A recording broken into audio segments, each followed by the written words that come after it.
শিক্ষক দিবস উপলক্ষে আয়োজিত আজকের এই পবিত্র অনুষ্ঠানে শিক্ষিকা মন্ডলী উপস্থিত, আমার প্রাণ প্রিয় দেশ ও জাতির ভবিষ্যৎ বিদ্যার্থীগণ, আজ 1962 ইংরাজি থেকে আজ 2026 ইংরাজি পর্যন্ত সমস্ত ভারতবর্ষে 5 সেপ্টেম্বর শিক্ষক দিবস হিসাবে উদযাপিত হয়ে আসতেছে। সেই হিসাবে সেই নাম্বারের রয়্যাল মর্কজ একাডেমির বিদ্যার্থীরা তারাও আজ সেই শিক্ষকদের প্রতি যে শ্রদ্ধা নিবেদন দিতে হয় তা উপলক্ষে তারাও আজ শিক্ষক দিবস অনুষ্ঠান আয়োজিত তোমরা করেছ। তাই প্রথমেই অত্র প্রতিষ্ঠানের বিদ্যার্থীগণকে সেই শিক্ষক উপলক্ষে আমি আন্তরিক অভিনন্দন জ্ঞাপন করছি। আমরা প্রত্যেকেই জানি, আমি দু একটি কথা বলে শেষ করব। শিক্ষক দিবস ডক্টর সর্বপল্লী রাধাকৃষ্ণন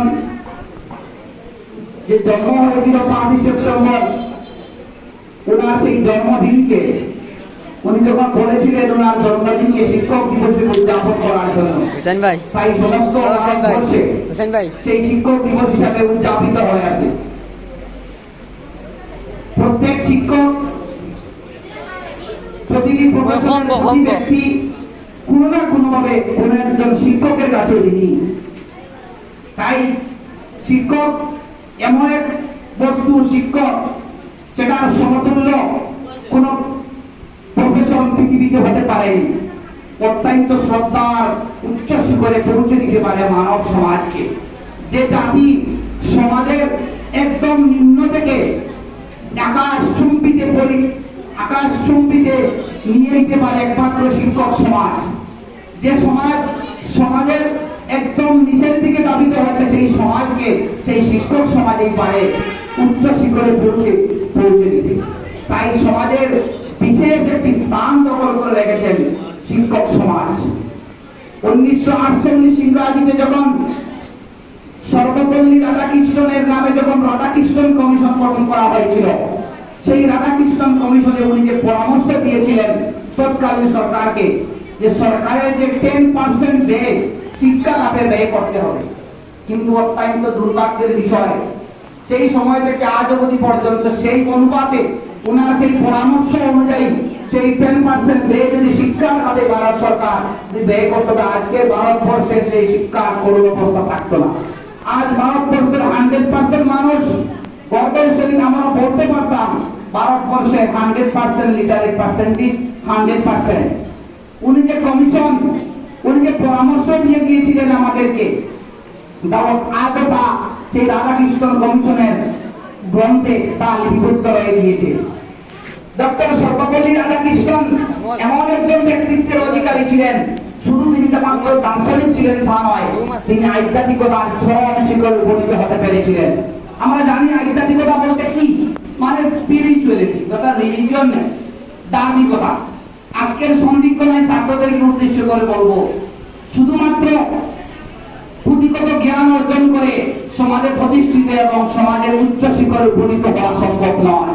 ডক্টর সর্বপল্লী রাধাকৃষ্ণন ভারতের উপরাষ্ট্রপতি, ভারতের রাষ্ট্রপতি, বিভিন্ন অধ্যাপক, বিভিন্ন সম্মানে পদে তিনি অধিষ্ঠিত হতে পেরেছিলেন।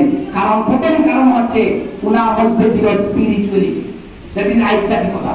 তিনি আধ্যাত্মিকতার অনেক উচ্চ শিখরে উপনীত হয়েছেন। তাই আজকের শিক্ষক দিবসে আমি সেই রাধাকৃষ্ণের জীবনীকে সামনে রেখে প্রাণপ্রিয় বিদ্যার্থীর উদ্দেশ্যে বলবো, তোমরা যেন প্রত্যেকে তোমাদের জীবনে আধ্যাত্মিকতাকে প্রেফারেন্স দিয়ে চলিয়ে দাও। আধ্যাত্মিকতাকে সামনে রেখে, ধর্মীয় কর্মকে সামনে রেখে এবং জীবন চলার পথে তোমরা এগিয়ে যাও। প্রতিটি পদক্ষেপে তোমরা সহজ থেকে সহজতর অনুভব করতে পারবে। যদি তোমাদের জীবনে আধ্যাত্মিকতা কম থাকে, তাহলে তোমরা জীবনের প্রতিটি কর্মে, প্রতিটি পদক্ষেপে সহজে এগিয়ে যেতে পারবে না।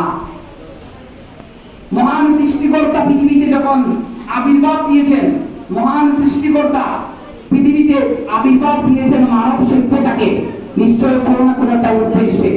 শুধুমাত্র সেই উদ্দেশ্যে পৃথিবীতে তিনি আবির্ভাব দেননি মানব সভ্যতাকে আমি হয়ে যাব ডক্টর, আমি হয়ে যাব শিক্ষক, তা নয়। তার পিছনে উদ্দেশ্য রয়েছে প্রতিটি কর্ম করো তার পিছনে তোমার সৃষ্টিকর্তাকে সন্তুষ্ট করে করতে হবে। তাই পবিত্র ধর্মগ্রন্থের প্রথম সেন্টেন্স অবতীর্ণ হয়েছিল ইকরা ইকরা বিসমি রাব্বিকাল্লাযী খালাক, read the name of your Lord who is created। তোমরা পড়ো তোমাদের প্রভুর নামে যিনি তোমাকে সৃষ্টি করেছেন। সেখানে বলা হয়নি স্কুলে পড়ো, সেখানে বলা হয়নি মাদ্রাসায় পড়ো, ইঞ্জিনিয়ার ডক্টর বলা হয়েছে পড়ো তোমার প্রভুর নামে। সেই কথার ব্যাখ্যা দিতে কোরআন বিশেষজ্ঞরা বলছেন, সেই কথার এক্সপ্লেইন সেখানে বলা হয়েছে তোমার প্রতিটি কর্মের ভিতরে থাকতে হবে তোমাদের সৃষ্টিকর্তাকে সন্তুষ্ট রাখা। তুমি যে কোনো বিদ্যা অর্জন করতে পারো, সৃষ্টিকর্তাকে সন্তুষ্ট করে তুমি এগিয়ে যেতে হবে। তাই প্রথম তোমাদের জীবনে আবির্ভাব হওয়ার প্রথম কর্ম হচ্ছে তোমার মহান সৃষ্টিকর্তাকে স্যাটিসফাইড সন্তুষ্ট করে তোমার জীবনের প্রতিটি ধাপে প্রতিটি শিক্ষা, আধুনিক শিক্ষার, বর্তমান সেই গ্লোবালাইজেশন শিক্ষার দিকে তোমরা, ইন্টারনেট বিজ্ঞান প্রযুক্তি বিদ্যার শিক্ষার দিকে তোমরা পৃথিবীর বিনাশী চলে পাখির মতন এগিয়ে যাও। তোমাদের সঙ্গে মহান সৃষ্টিকর্তা তোমাদের সঙ্গে আছেন, তিনি তোমাদেরকে সাহায্য করবেন। আমি বক্তব্য দীর্ঘায়িত করতে যাব না, তো অল্পক্ষণের মধ্যেই আমি বক্তব্য শেষ করব। সময় একদম সীমিত। ডক্টর সর্বপল্লী রাধাকৃষ্ণের একটি কথা বলে শেষ করতে যাচ্ছি। ডক্টর সর্বপল্লী রাধাকৃষ্ণকে যেদিন ওনার বিশ্ববিদ্যালয় থেকে যখন ওনাকে বিদায় সংবর্ধনা দেওয়া হয়েছিল, যে নজিরকে স্মৃতি তিনি রেখে দিয়েছিলেন ভারতবর্ষের ইতিহাসে, বা আজও কোন শিক্ষক তা ওভারকাম করতে পারেনি।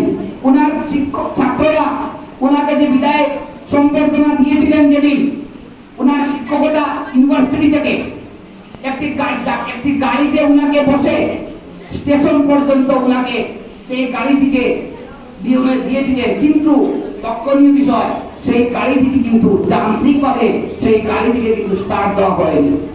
ছাত্ররা ওনার সেই গাড়িতে ওনাকে বসিয়ে সেই গাড়িটিকে মানে টেলিয়ে স্টেশনে নিয়ে পৌঁছে দিয়েছিলেন। তার সম্মানের উচ্চ শিখরে ওনাকে উৎপন্ন করেছিলেন ডক্টর সর্বপল্লী রাধাকৃষ্ণ। যদি আমরা ডক্টর সর্বপল্লী রাধাকৃষ্ণের জীবনী পড়তে পারি, তোমরা আগ্রহে ছাত্র সমাজ হচ্ছে শ্রদ্ধাবান লবেতে জ্ঞানক, সংস্কৃত শ্লোক। শ্রদ্ধাবান লবেতে জ্ঞানক, যে ছাত্রের মধ্যে শ্রদ্ধা থাকবে, সম্মান থাকবে, লবেতে জ্ঞানক, তারাই অর্জন করতে পারবে জ্ঞান। তাই জ্ঞান অর্জন, succeed in life by dint of hard labor। তোমরা যখন জ্ঞান সাকসেস জীবনে পেতে পারবে, তোমাদের ভিতরে কঠোর পরিশ্রমী রাখবে। Success does not come to you, you got it। Success তোমাদের কাছে আসবে না কোনোদিন এমনিতে, does not you got it। তোমরা সাকসেসের কাছে যেতে হবে। কিভাবে যেতে হবে? পরিশ্রমের মাধ্যমে। আমি আর দীর্ঘায়িত করবো না। আজকের সেই দিনে তোমরা প্রত্যেককে আবারও শিক্ষক দিবসের হার্দিক অন্তর্গড়া অভিনন্দন জ্ঞাপন করে, এবং তোমাদের যেন তোমরা তোমাদের জীবনের গন্তব্যস্থলে পৌঁছতে পারো।